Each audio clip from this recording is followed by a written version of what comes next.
Hello everyone, Sam Turner, racing correspondent of The Independent, back here after a tumultuous day at Aintree. I seem to say that every day after one of these festivals, but this really was an incredible day.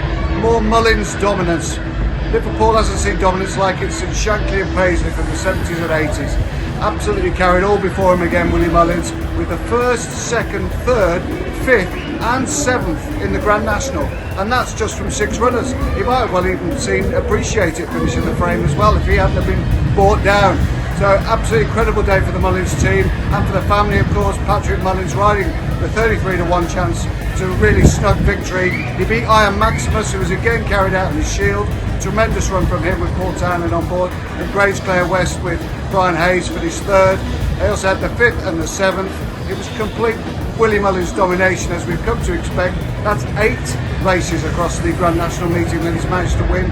He managed to pocket 840,000 in prize money, and that has really cut a big deficit with Dan Skelton, who was top of the Trainers' Championship going into the day, more than $1 million clear of Willie Mullins, while the game's right on now.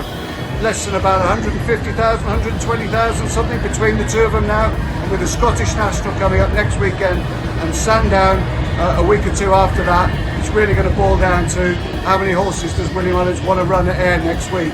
He's got 10 or 11 entered in the Scottish Champion Hurdle, a load entered in the Scottish National. It's almost his to lose now, and that will be a second successive trainers title for the Master of Close Sutton. This is a tremendous day for the team.